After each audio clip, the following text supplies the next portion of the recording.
Perkenalkan, nama saya Sarwoko dari SD Negeri 1 Tahuna. Saya akan mendesiminasikan modul 1.4 budaya positif di sekolah saya, SD Negeri 1 Tahuna.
Selamat pagi, salam sejahtera bagi kita semua. Assalamualaikum warahmatullahi wabarakatuh.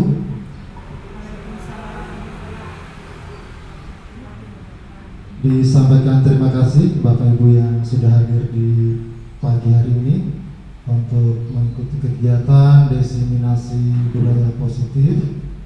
Untuk mengawalinya kita akan dibantu oleh Ibu Guru Agama Kristen, Ibu Cornelisada SPDK. Untuk waktu disiapkan.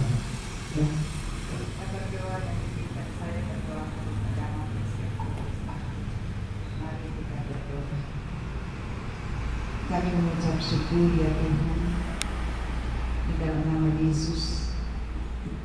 Merasalah kami tuntunan dan penyertaan serta pemeliharaan-Mu selalu nyata dalam kehidupan kami.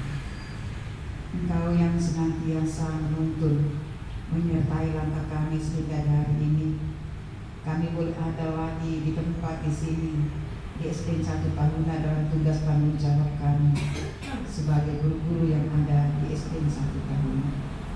Sebelum kami memulaikan kegiatan kami di hari ini, kami mohon Engkau Tuhan senantiasa memberikan hikmat kebijaksanaan bagi kami semua, terutama bagi Bapak Sarjoko SPD yang menjadi narasumber di pagi hari ini.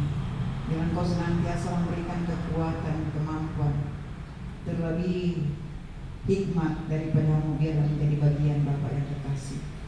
Dan kami sebagai guru-guru, sebagai peserta di hari ini, biarlah Kau Tuhan memurniakan hikmat, kearifan surgawi bagi kami semua, terlebih kekuatan kesehatan agar kami boleh mengikuti kegiatan ini dengan baik sampai selesai. Kami akan mempertaruhkan seluruh kegiatan kami di hari ini dari awal pertengahan berakhir ke dalam tuntunan dan penyertaan Tuhan. Ini kami yang berdoa bermohon berpengharapan kepada-Mu Tuhan, sambil mohon ampun atas segala dosa dan kesalahan kami. Persembahkan doa ini kepada-Mu Bapa di sorga di dalam nama Tuhan kami Yesus Kristus. Amin. Baik, disampaikan terima kasih untuk ibu saya yang sudah mengikuti di dalam doa. Bapak Ibu yang saya hormati, sebelum kegiatan ini kita mulai, kita mau breaking dulu supaya semua fokus pada kegiatan ini. Coba kita bermain, kita makan breaking, clue-nya kata kuncinya, dengarkan kata-kata saya. Sekali lagi, clue-nya, dengarkan kata-kata saya. Coba perhatikan, ini 1, yang ini 2, kalau yang ini 3. Saya ulang lagi, clue-nya, dengarkan kata-kata saya. Ini 1, yang ini 2, kalau yang ini 3. Coba dari yang duduk di sini. Ini 1, yang ini, kalau yang ini, kalau yang ini, kalau yang ini, Kalau yang itu 2. salah. Kalau yang ini 2. Yang di sini, coba ini, yang ini, kalau yang ini, kalau yang ini, berarti masih belum fokus. Kalau yang ini 2.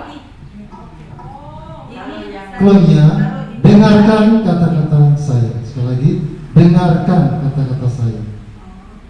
Coba Will, ini 1. Kalau yang ini belum fokus juga.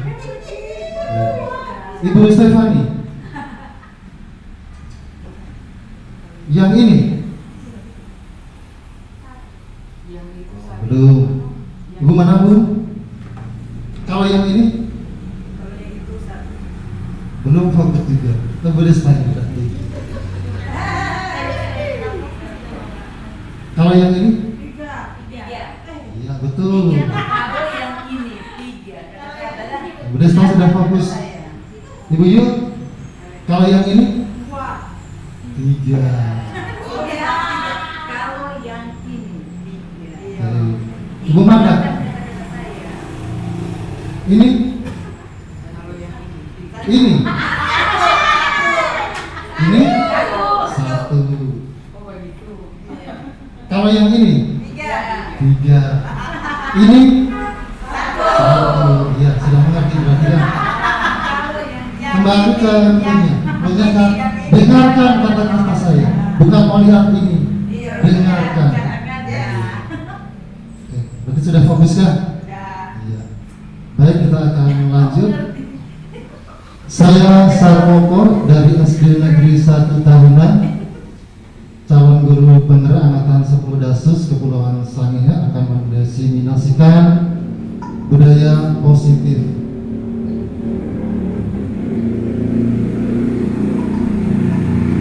Di sini ada pertanyaan pemantik, silakan Ibu jawab. Yang pertama, hukuman dapat mendisiplinkan anak. Setuju tidak? Setuju tidak? Yang setuju apa benar? Iya. Yang tidak setuju? Oke, ada yang setuju, ada yang tidak setuju.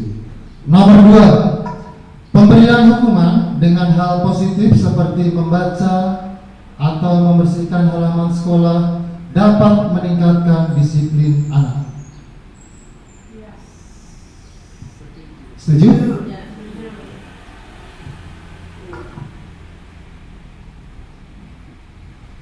Setuju? Ada yang setuju? Yang tidak setuju ada? Setuju semua. Yang ketiga, memberi penghargaan dapat meningkatkan motivasi belajar anak. Penghargaan, setuju? Oke. Nah, setelah mengikuti desiminasi nanti, diharapkan Bapak Ibu akan mendapatkan jawaban yang sesuai dengan pertanyaan ini. Tujuan dari pendidikan adalah menuntun segala kodrat yang ada pada anak agar mereka mencapai keselamatan dan kebahagiaan yang setinggi-tingginya, baik sebagai manusia dan anggota masyarakat. Jadi menuntun kodrat, menuntun potensi yang dimiliki anak. Kodrat ada dua, ada kodrat alam dan kodrat zaman.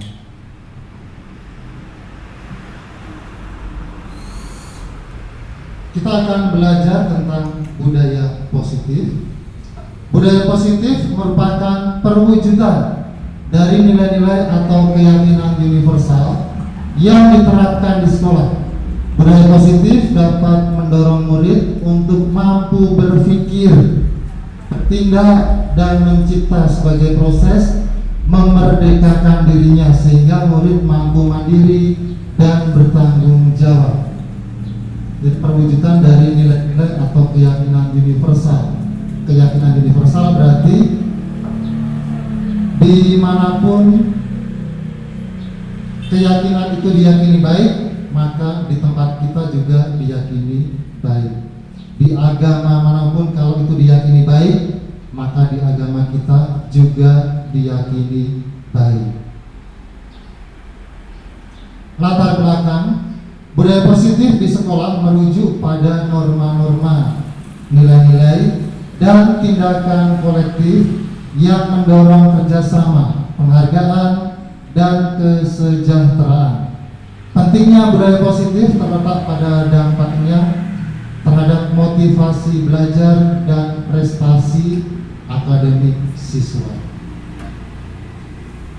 Tujuan mewujudkan karakter peserta didik berdasarkan nilai-nilai Pancasila yang harus diamalkan dan di lingkungan sekolah sebagaimana perwujudan profil pelajar Pancasila. Konsep inti budaya positif yang akan kita pelajari nanti ada perubahan paradigma belajar, disiplin positif, nilai-nilai kebajikan, kebutuhan dasar manusia, motivasi perilaku manusia, posisi kontrol guru, keyakinan kelas, dan segitiga restitusi. Yang pertama, pembelajaran dengan paradigma baru. Pembelajaran Pembelajaran dengan paradigma baru dilakukan berdasarkan prinsip pembelajaran yang berdiferensiasi sehingga setiap siswa belajar sesuai dengan kebutuhan dari tahap perkembangannya untuk mewujudkan profil pelajar Pancasila, yaitu beriman dan bertakwa kepada Tuhan Yang Maha Esa dan berakhlak mulia, mandiri, bernalar kritis, berkebinekaan global, bergotong royong, kreatif. Prinsip pembelajaran yang berdiferensiasi. Jadi ini pembelajaran yang berpihak pada murid. Guru hanya sebagai fasilitator. Jadi mungkin selama ini kita melaksanakan pembelajaran yang berpusat pada guru. Jadi mindset ini kita ubah. Pembelajaran berpusat pada siswa. Siswa yang aktif, guru sebagai fasilitator. Guru bukan satu-satunya sumber belajar.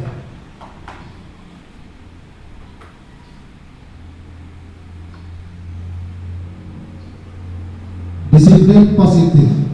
Apa itu disiplin? Dalam budaya kita, disiplin merupakan sesuatu yang dilakukan seseorang pada orang lain untuk mendapatkan kepatuhan. Jika kita cenderung menghubungkan kata disiplin dengan ketidaknyamanan, jadi terkadang kita mengaitkan disiplin itu sama dengan membuat kita tidak nyaman. Disiplin itu sama dengan menghukum kita, karena kalau kita tidak mentaati kan dihukum. Jadi kita sama dengan hukuman. Sebagai pendidik, tujuan kita adalah menciptakan anak-anak yang memiliki disiplin diri sehingga mereka bisa berperilaku dengan mengacu pada nilai-nilai kebajikan.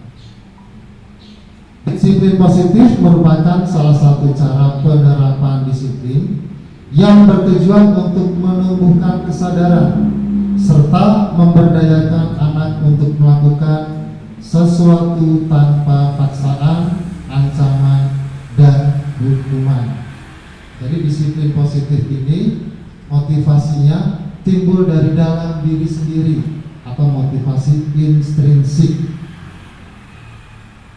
Sedangkan hukuman ataupun penghargaan itu motivasi ekstrinsik, motivasi dari luar. Disiplin positif adalah pembiasaan hal yang baik, mencakup sikap atau perilaku maupun tutur kata oleh seluruh warga sekolah, terutama murid, agar dapat berkembang menjadi pribadi yang kritis, mandiri, dan bertanggung jawab. Sebagai pendidik, tujuan kita adalah menciptakan peserta didik yang memiliki disiplin sehingga mereka berperilaku mengacu pada nilai-nilai kebajikan universal dan memiliki motivasi dalam diri menuju perubahan perilaku ke arah yang lebih baik. Berikutnya yang ketiga, nilai-nilai kebajikan.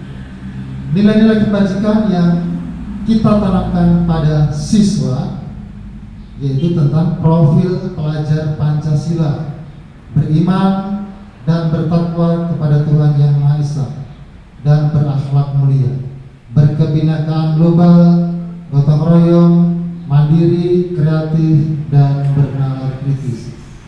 Sedangkan untuk keterampilan hidup diantaranya kejujuran, tanggung jawab, kerjasama, rasa hormat, peduli, keberanian, kebaikan hati, kedisiplinan, ketekunan.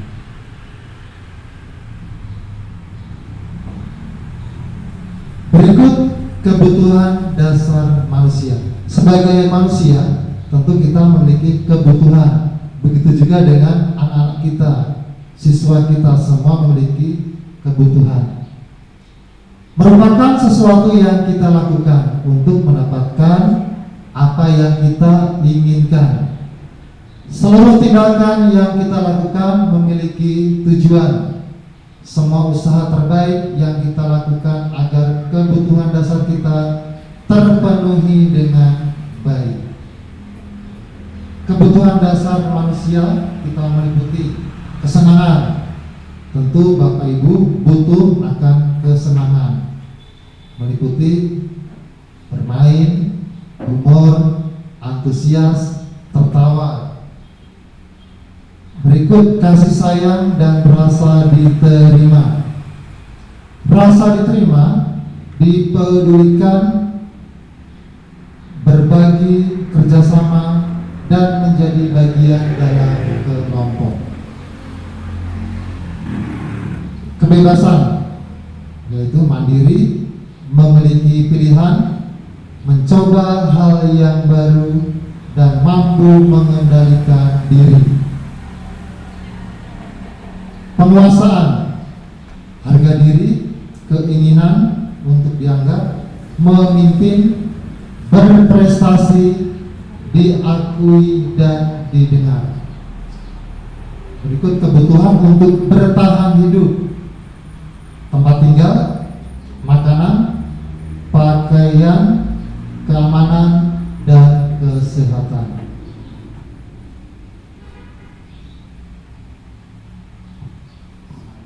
Sekarang kita akan bermain genggaman tangan.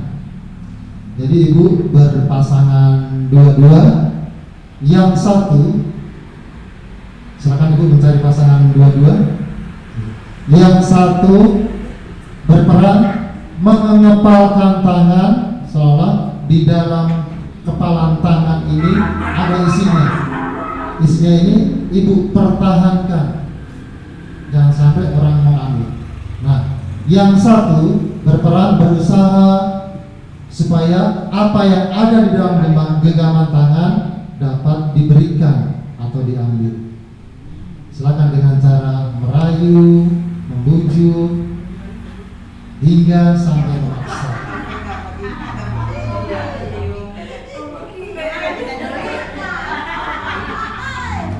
Satu berperan menggenggam, yang satu berusaha membuka dengan cara merayu, membujuk, mungkin sampai memaksa.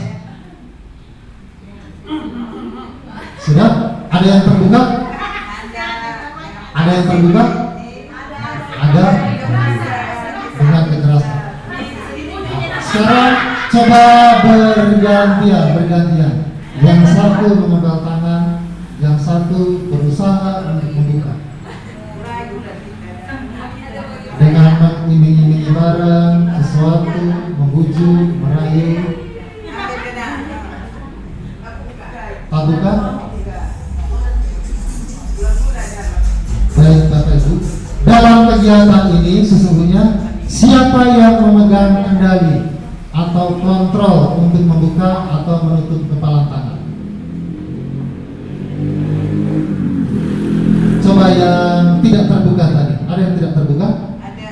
Gimana Bu? Siapa yang memegang kendali atau kontrol untuk membuka atau menutup kepalan tangan? Diri sendiri berarti. Ada yang terbuka? Ada? Bisa ada terbuka? Berarti yang memegang kontrol siapa? Orang lain. Berarti ketika kita mempertahankan sesuatu itu, mungkin apapun yang terjadi akan kita pertahankan. Berarti itu motivasinya dari dalam diri kita, harus kita pertahankan. Nah, untuk yang terbuka, berarti Bapak Ibu mungkin tergoda karena mungkin rayuan, bujukan. Jadi di situ ada membuka tangan karena motivasi ekstrinsik dari luar. Motivasi perilaku manusia. Motivasi merupakan dorongan yang dimiliki seorang individu yang dapat merangsang untuk dapat melakukan tindakan-tindakan atau sesuatu yang menjadi dasar atau alasan seseorang untuk berperilaku atau mencapai tujuan tertentu. Motivasi ada intrinsik, ada ekstrinsik. Yang akan kita tumbuhkan pada siswa, pada anak kita adalah motivasi intrinsik. Jadi dia melakukan sesuatu itu karena dari dalam diri, bukan karena orang lain, bukan karena hukuman, bukan karena hadiah, bukan karena dipaksa. Nah, di sini ada tindakan guru. Nanti Bapak Ibu bilangkan apakah ini termasuk hukuman atau konsekuensi. Saya akan bagikan sticky note, nanti bisa ditulis di sini.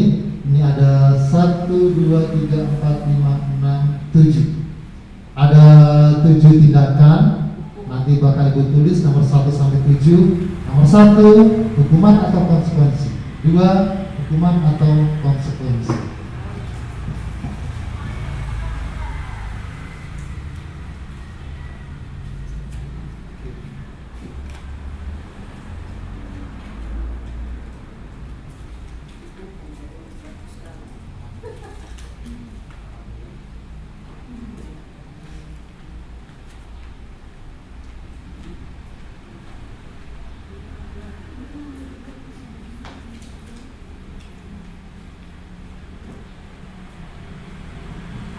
Silakan Bapak Ibu pilih termasuk hukuman atau konsekuensi. 2 menit waktu.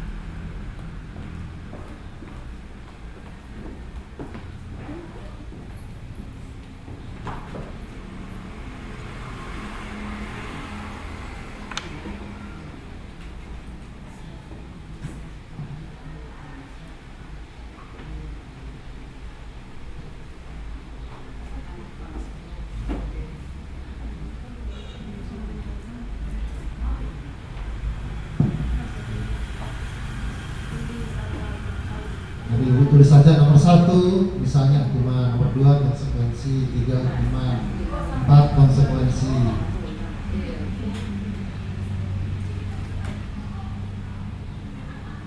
Ada yang sudah Bapak Ibu?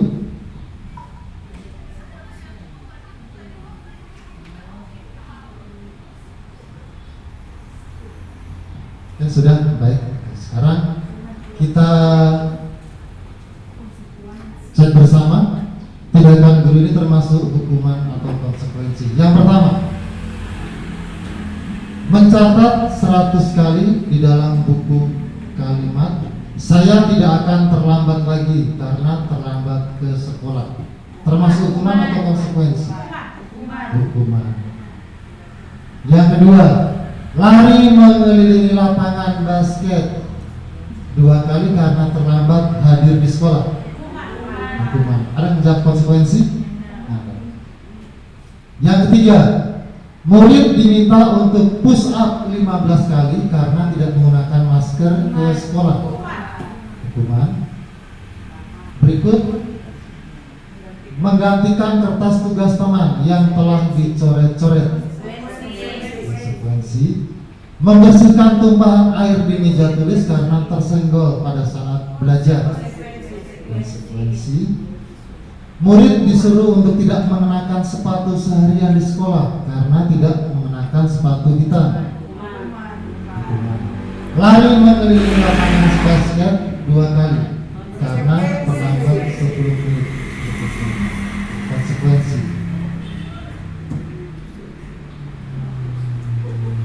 Berarti paling banyak jawaban benar kan?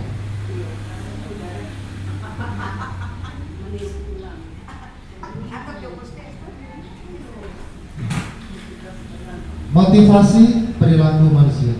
Di sini ada hukuman, konsekuensi, dan restitusi. Hukuman itu tidak terencana atau tiba-tiba. Ketika hukuman dilakukan ketika ada anak yang melakukan kesalahan. Murid tidak tahu apa yang akan terjadi, bersifat satu arah, berupa hukuman fisik atau psikis. Konsekuensi ini terencana, disepakati sesuai dengan peraturan. Murid dibuat tetap tidak nyaman. Sikap guru selalu memonitor murid. Restitusi, proses menciptakan kondisi bagi murid untuk memperbaiki kesalahan.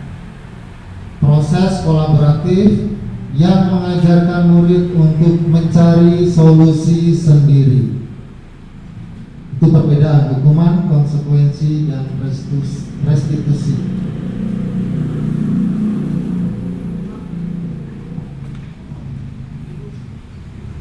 Konsep disiplin dengan identitas gagah. Yang pertama, hukuman.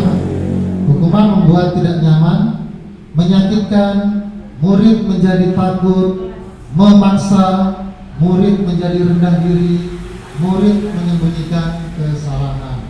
Karena takut dihukum, maka dia akan menimbulkan kesalahan. Penghargaan, merusak hubungan, tidak efektif, mematikan kreativitas, menghukum dengan sistem ranking, merampas hak menghargai dirinya. Nah, makanya sekarang di dalam kurikulum Merdeka tidak ada rankingan di dalam kelas, karena setiap siswa itu memiliki potensi diri masing-masing, memiliki keunggulan. Ketika kita melakukan rankingan, mungkin anak yang mendapat ranking 1 akan merasa bangga, tapi bagaimana dengan anak yang mendapat ranking 2, 3, dan seterusnya, bahkan anak yang tidak mendapat ranking? Pada kenyataannya, banyak anak-anak yang tidak mendapatkan ranking menjadi orang-orang besar, dan belum tentu juga anak-anak yang mendapatkan ranking itu menjadi sukses. Karena kembali ke tadi, setiap anak itu memiliki potensi, memiliki kelebihan. Nah, tugas kita adalah menuntun potensi-potensi yang dimiliki siswa dan mencari tahu apabila siswa tersebut tidak tahu apa potensi yang dimilikinya. Konsep disiplin dengan identitas sukses. Konsekuensi, murid menghormati peraturan, penguatan dalam jangka pendek, kehilangan waktu untuk mengurangi kesalahan. Restitusi, murid menghormati dirinya dan orang lain, fokus pada pemecahan masalah jangka panjang. Murid bersemangat memperbaiki kesalahan. Jadi kalau konsekuensi ini untuk tindakan dalam jangka pendek, kalau restitusi ini tindakan yang kita lakukan untuk jangka panjang bagi siswa. Sekarang kita mengenal posisi kontrol guru. Ada 5, ada penghukum, pembuat rasa bersalah, teman, pemantau, manajer. Contoh penerapan 5 posisi kontrol ini sebagai penghukum. Misalnya dengan kita mengatakan patuhi aturan sekolah, lalu kamu berdiri di depan kelas. Pembuat rasa bersalah, berapa kali bu guru memberitahu kamu, bu guru kecewa sama kamu. Jadi anak akan merasa bersalah. Berikut posisi kontrol sebagai teman. Ayo dong tertib, buat bu guru bangga. Kali ini tidak apa-apa, kamu salah. Sebagai pemantau, kamu sudah melanggar. Apa peraturan dan konsekuensinya? Sebagai manajer, apa kamu tahu kesalahanmu? Kira-kira apa yang akan kamu lakukan untuk memperbaiki kesalahan ini? Yang diharapkan dari kita sebagai pendidik adalah posisi kontrol sebagai pemantau maupun sebagai manajer. Pemantau ini untuk jangka pendek, manajer untuk jangka panjang. Di sini ada kasus, ada siswa yang tidak mengerjakan tugas yang diberikan guru. Ada siswa yang tidak mengerjakan tugas yang diberikan guru. Sebagai penghukum, guru menyuruh siswa berdiri dengan sebelah kaki di depan kelas. Ini posisi kontrol sebagai penghukum. Membuat rasa bersalah, kesekian kali ibu sudah ingatkan kamu. Senang ya melihat ibu terusan bertindak seperti ini. Sebagai teman, ayo dong kamu kerjakan tugasnya. Nanti kalau sudah selesai, nanti kita bermain games. Sebagai pemantau, kamu sudah melakukan kesalahan dan sudah mengetahui konsekuensinya. Sekarang segera selesaikan dan kumpulkan. Manajer, apakah kamu tahu kesalahanmu? Keyakinan sekolah apa yang kamu langgar dan apa yang akan kamu kerjakan untuk menyelesaikannya? Sekarang coba Bapak Ibu melihat Bapak Ibu sendiri, posisi kontrol apakah aku? Coba dari Ibu mana dulu?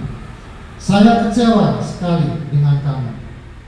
Saya kecewa sekali dengan kamu. Berarti Ibu posisi kontrol sebagai apa? Teman? Saya kecewa sekali dengan kamu. Berarti posisi kontrol Ibu sebagai penghukum.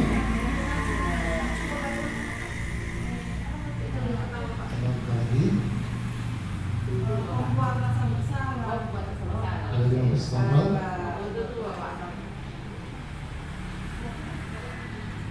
Saya kecewa sekali dengan kamu. Membuat rasa. Sekarang coba Ibu Stefani, kamu tidak pernah benar melakukannya sekarang. Sekarang lari pilih apa? Penghukum. Berikut Ibu Mandak, coba Ibu Mandak posisi kontrol sebagai apa? Jika kira-kira bagaimana kamu akan memperbaiki masalah ini? Kira-kira bagaimana kamu akan memperbaiki kesalahan ini? Berarti Ibu punya posisi kontrol sebagai apa? Pemantau atau manajer? Pemantau atau manajer? Kira-kira bagaimana kamu akan memperbaiki kesalahan ini? Apa? Manajer.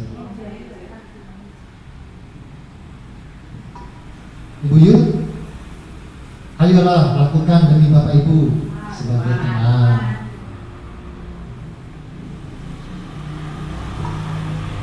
Bisa dah?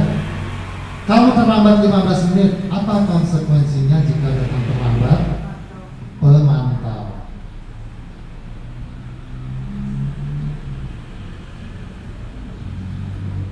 Baik Bapak Ibu, sebelum kita lanjut, kita mau breaking lagi, boleh? Supaya lebih semangat lagi. Boleh Bapak Ibu berdiri? Ibu kelas 1 masih ingat lagu 1 ditambah 1 sama dengan 2. Ingat gimana lagu ini? 1 ditambah 1 sama dengan 2. 2 ditambah 2. Ingat? Oke, kita nyanyi bersama sambil melakukan gerakan. Jadi gerakannya, kalau angka kita gunakan kaki untuk menulis angka. Jadi jadi menulis angka 1 ditambah 1 sama dengan 2 ini. Ulang angka 2. Ya, tulis dengan dengan gerakan. gerak. Boleh? Oke, sambil nyanyi. 1, 2, 3. 1 ditambah 1 sama dengan 2. 2 ditambah 2 sama dengan 4. 4 ditambah 4 sama dengan 8. 8 ditambah 8 sama dengan 16. Yang membuat gerakannya belum semangat ini. Masih ulang lagi sekali yuk. Lagi.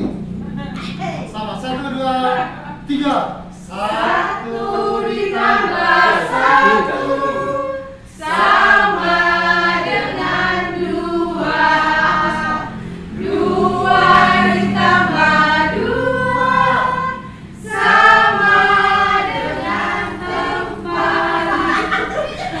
4 ditambah 4 sama dengan 8. 8 ditambah 8 sama dengan 16.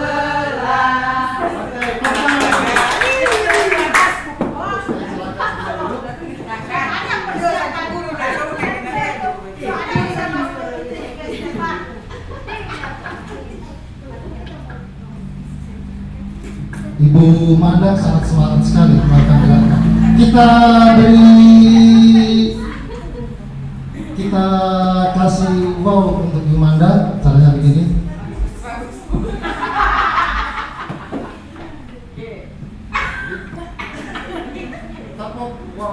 Tepuk wow. Jadi dikasih B, dikasih O, dikasih W, wow dengan gaya masing-masing.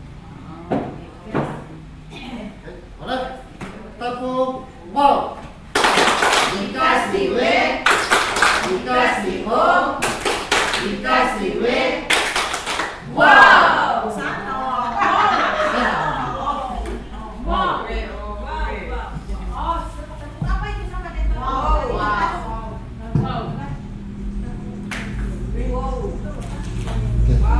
Bapak Ibu, kita akan lanjut ke materi berikutnya, yaitu tentang keyakinan kelas.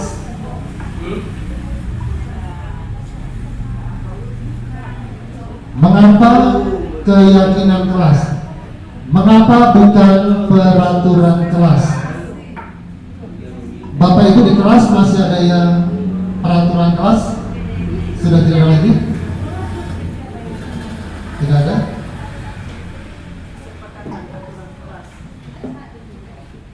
Keyakinan kelas merupakan kesepakatan kelas yang diyakini bersama guru dan murid dengan harapan dapat meningkatkan kedisiplinan murid. Keyakinan kelas berupa pernyataan universal dan bersifat abstrak. Keyakinan kelas hendaknya tidak terlalu banyak sehingga mudah dipahami dan diingat. Semua warga sekolah ikut berkontribusi dalam pembuatan keyakinan kelas lewat mengutarakan pendapat.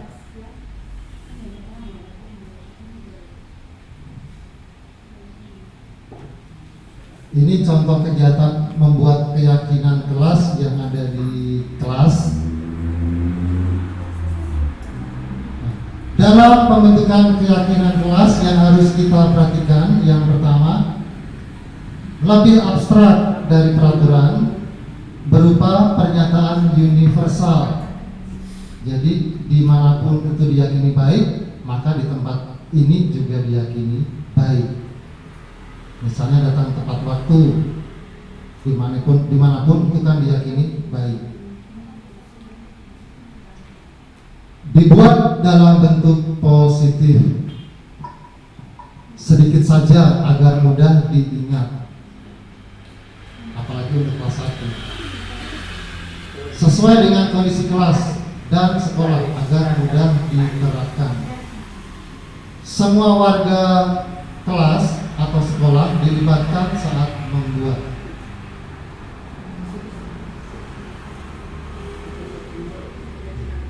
Ini contoh keyakinan kelas 1.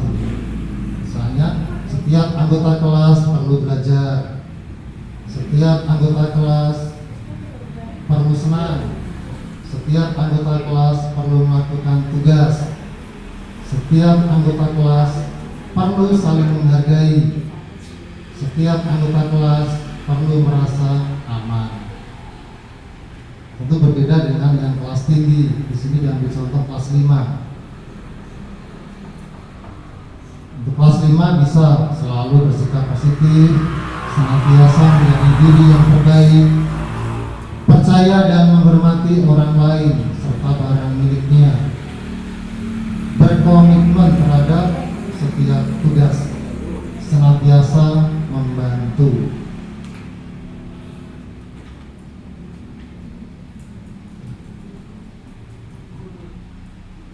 Untuk menumbuhkan sikap-sikap keyakinan kelas pada Bapak Ibu kelas nanti, mungkin Bapak Ibu bisa menggali apa tugas kita sebagai guru, apa tugas mereka sebagai siswa. Jangan-jangan mereka tidak tahu tugasnya sebagai siswa. Mungkin Bapak Ibu perlu diskusi dengan siswa.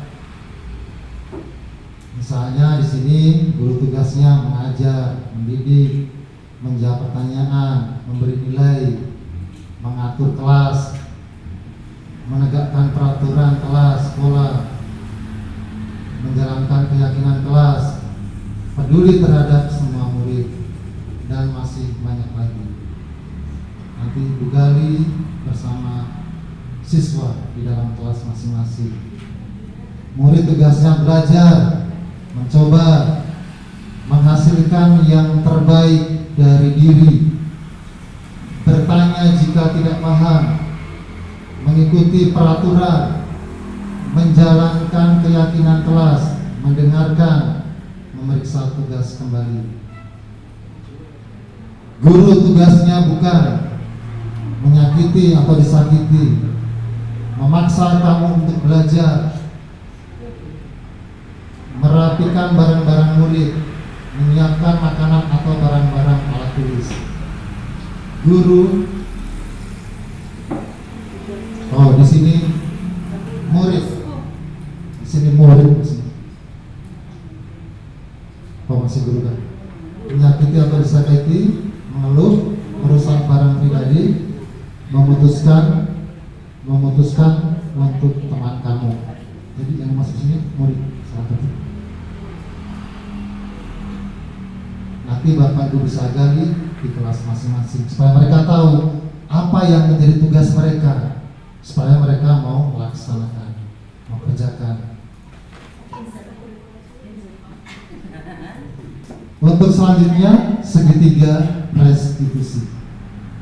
Suatu proses dialog yang dijalankan guru atau orang tua agar dapat menghasilkan murid yang mandiri dan bertanggung jawab. Ini tahapan segitiga restitusi. Pertama, menstabilkan identitas. Kedua, validasi tindakan yang salah. Ketiga, menanyakan keyakinan. Jadi apabila ada siswa yang membuat kesalahan atau melanggar aturan, Ibu lakukan segitiga restitusi. 3 ini dulu tahapan untuk bisa menanamkan keyakinan kelas.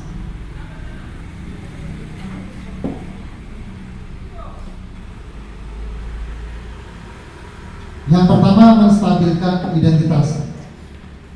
Berdasarkan prinsip membuat kesalahan adalah bagian dari proses pembelajaran.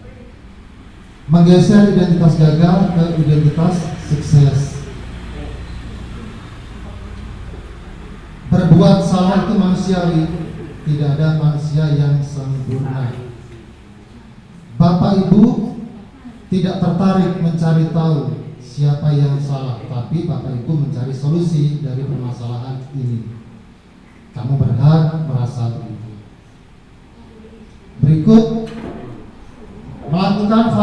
tindakan yang salah. Berdasarkan prinsip setiap perilaku berupaya memenuhi suatu kebutuhan tertentu, guru akan bergeser dari pemikiran stimulus respon menjadi proaktif.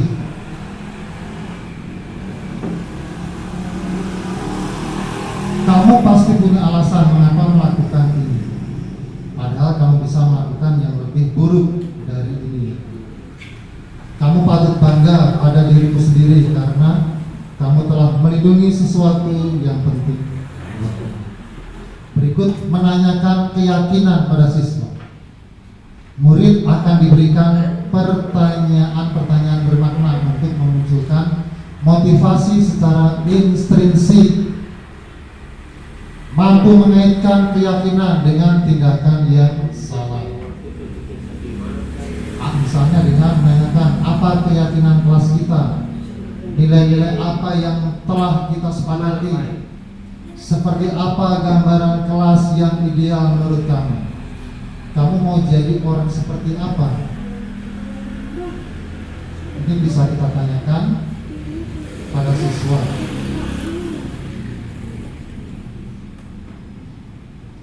Segitiga restitusi membantu murid-murid memiliki tujuan disiplin positif dan memperbaiki dirinya setelah berbuat salah.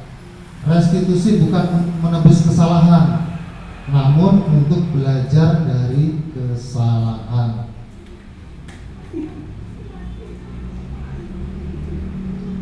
Jadi ini Bapak Ibu yang bisa saya sampaikan. Mungkin dari Bapak Ibu ada yang mau bertanya, ada yang mau sharing. Mungkin Ibu Destarvin juga pernah mengikuti materi tentang restitusi dari PMM. Mungkin bisa saling berbagi untuk kita semua. Boleh dari Ibu Destarvin.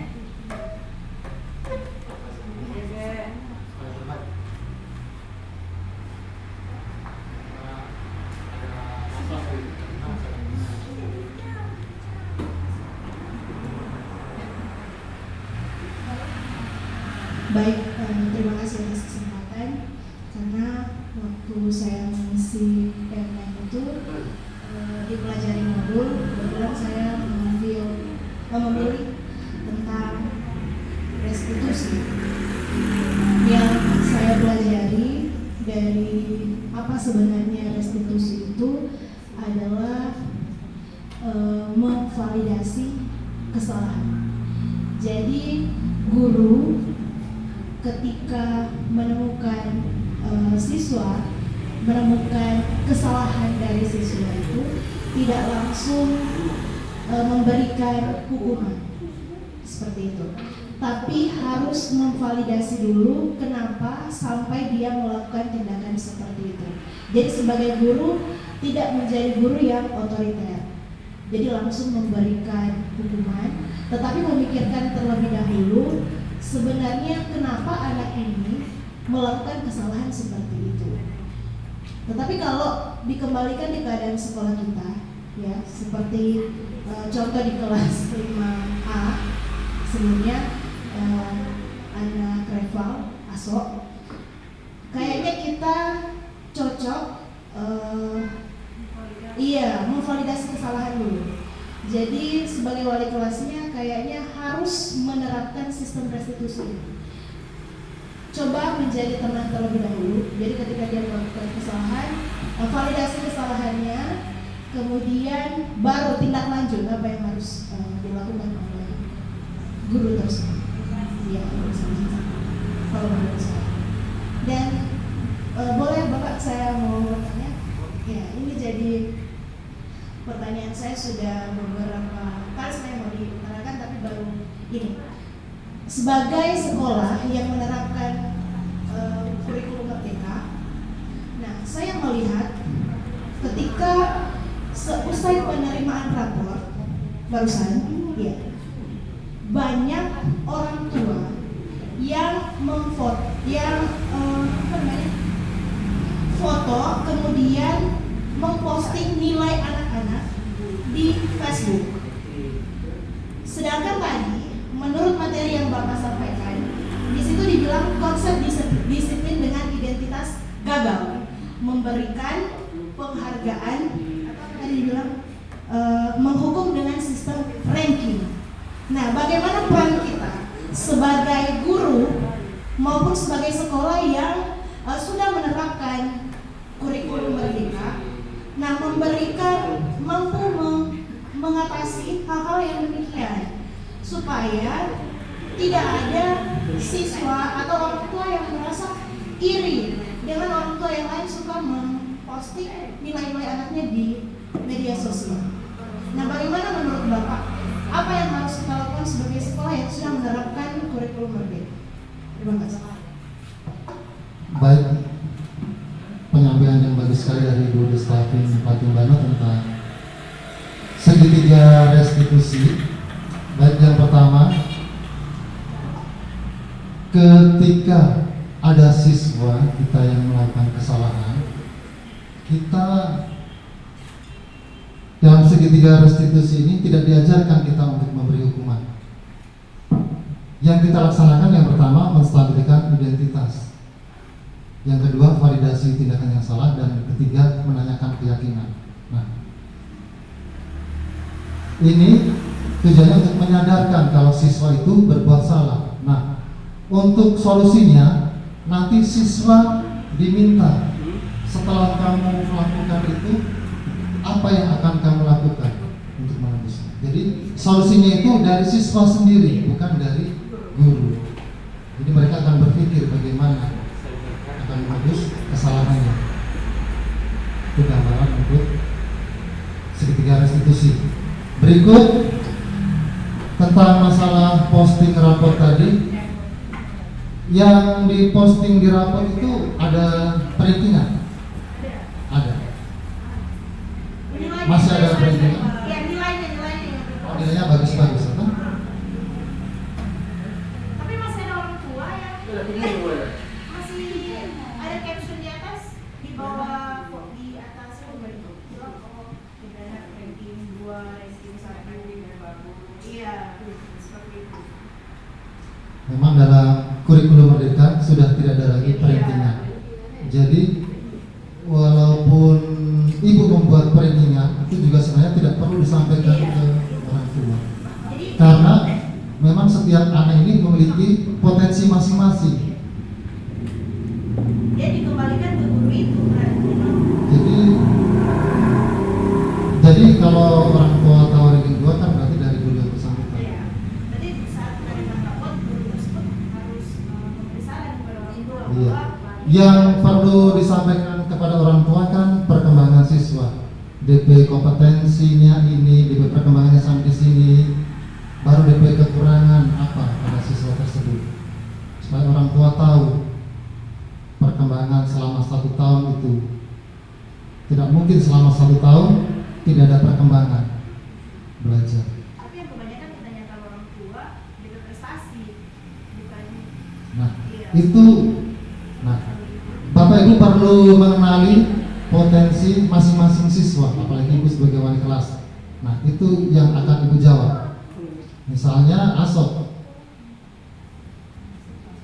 pasti dia punya kelebihan, entah itu main bola atau mungkin yang lain, walaupun banyak juga kekurangan.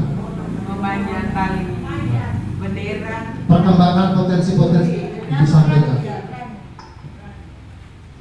Yang namanya prestasi tidak harus di akademik. Ada prestasi non akademik banyak. Itu yang akan Bapak Ibu gali dari siswa. Ada kalanya siswa tidak mengetahui apa kita punya kemampuan, apa potensi yang ada pada diri saya.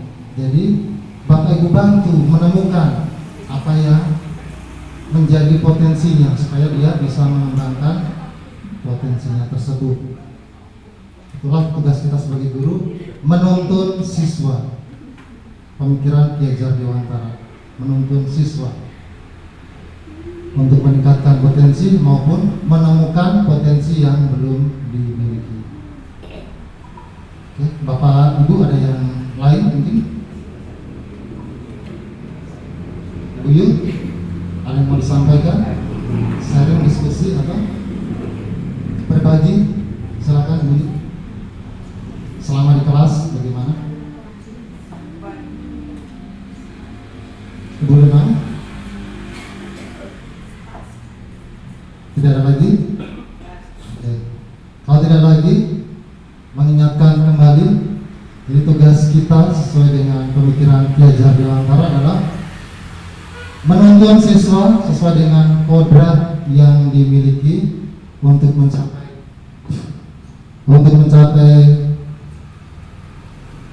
kebahagiaan sebagai individu maupun sebagai anggota masyarakat. Berikut, di sekolah kita banyak sekali mungkin siswa yang melakukan yang ada kasus-kasus bermasalah. Jadi dalam pemikiran Ki Hajar Dewantara juga diajarkan bahwa kita guru menghamba pada siswa. Menghamba pada siswa bukan berarti kita memperlakukan siswa itu sebagai raja, tidak. Yang dimaksud di sini adalah kita memperlakukan siswa, mengasihi siswa, menyayangi siswa seperti kita menyayangi anak kita sendiri. Dan kita perhatikan, kita sayangi seperti kita menyayangi anak kita sendiri. Jadi kita akan merasa ada untuk siswa tersebut.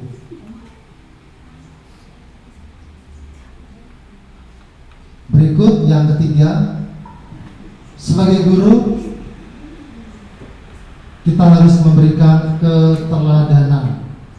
Terkadang kita juga lupa, kita selalu menyuruh siswa untuk belajar, tetapi kita sendiri tidak mau untuk belajar. Ini juga refleksi untuk saya. Adalah sebagai guru yang namanya belajar kan tidak ada batasnya, karena zaman selalu berubah. Ilmu pengetahuan mengikuti perkembangan zaman. Mungkin terkadang kita juga mengingatkan siswa untuk tidak buang sampah sembarangan, tapi pada diri kita kadang juga masih ada yang buang sampah sembarangan. Masih ada Bapak Ibu? Ada hari Sabtu? Ada waktu saya menyimpan sendiri. Jadi kita mengajarkan, tapi apa yang diajarkan itu tidak kita lakukan. Jadi kita berarti tidak memberikan keteladanan. Bisa saja murid melihat kita, misalnya, ini contoh saja, mungkin tidak terjadi pada Bapak Ibu guru. Misalnya BP guru selalu datang terlambat ke sekolah, siswa itu juga ikut-ikutan datang terlambat. Pasti dia mau ditanya, toh kenapa terlambat? Mungkin di alasan karena Bapak Ibu guru juga terlambat. Nah, itu contoh yang tidak baik, yang tidak seharusnya kita lakukan. Sesuai dengan Among Ki Hajar Dewantara, ingar song kelodo, ing madya mangun karso, tuturi handaya di depan. Kita memberi contoh di tengah, kita memberi motivasi, menciptakan suasana yang kondusif untuk siswa supaya bisa belajar dengan aman nyaman, dan di belakang kita mengarahkan siswa. Baik Bapak Ibu, sudah tidak ada lagi yang mau disampaikan, ada pertanyaan?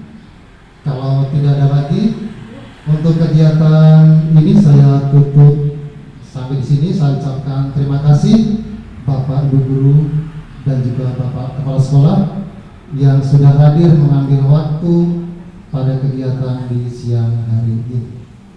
Sekian, selamat siang.